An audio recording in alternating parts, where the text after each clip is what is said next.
Changing up the lunge, like whether or not you step forward, step backwards, step to the side, how your trunk is positioned throughout the movement. All of these factors can impact how the muscles are being targeted as well as the stress that's being put on the joints. I'm going to show you the basics of some of the different lunge variations that can be done using just your body weight, and I'm going to show you which muscles are worked as well as some of the differences between the different lunge variations. I'm Dr. Elise Brown, and I'm a scientist who studies how exercise can help prevent and slow the progression of type 2 diabetes. Lunges are commonly used in different populations, including older adults, and this is mainly because they're relatively safe, they mimic movements that we would do in everyday life, they improve balance, they're unilateral, which means that they work one leg at a time, and this helps to reduce any muscle imbalances, and they can be independently performed at home with or without equipment. Forward lunges, which are one of the most common types of lunges, they mainly involve the quadriceps, which extend the knee, the glutes and the hamstrings, which extend the hips, but other variations of the lunge can target other muscle groups. Let's begin with a basic forward lunge. If you think that balance may be a challenge with any of these lunge variations, hold on to a stable structure like a table or a chair while performing the movement.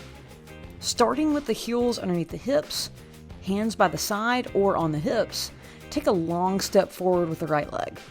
The distance that you step forward will be about the same length of your leg. Plant the right foot and allow your hips to sink to the ground while both of your knees bend. Make sure that the left knee drops as low as you're comfortable with, but ideally as close to the ground as possible without touching. It's not the end of the world if the knee does touch the ground, but the contact should be as gentle as a kiss. Push off with your right foot and return to starting position. Now try it on the other side. During this movement, try to keep the upper body as vertical as possible while bracing the abs. You can check out the benefits of abdominal bracing in the video link provided in the description below. For each lunge variation that I'm going to show you today, make sure that the knee stays in alignment with the foot. Inhale as you move into the initial lunge position, and exhale as you return to the starting position. Another variation of the forward lunge involves bringing the trunk forward during the exercise with arms extended. This variant involves reaching the hands past the lead knee towards the ground while bending the trunk forward. This puts more of an emphasis on your hip extensors, specifically the gluteus maximus and biceps femoris in the hamstrings.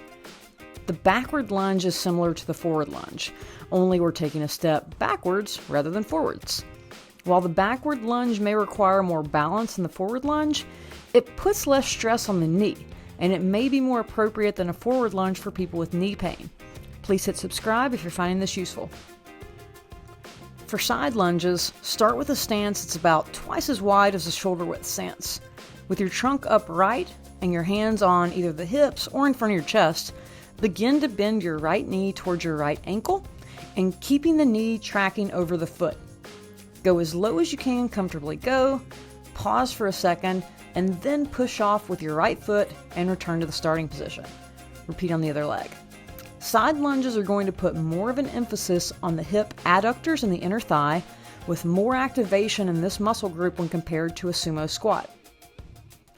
The walking lunge is a type of forward lunge, but rather than returning to starting position after stepping forward with the right leg, you would take another step forward with the left leg and then repeat this process.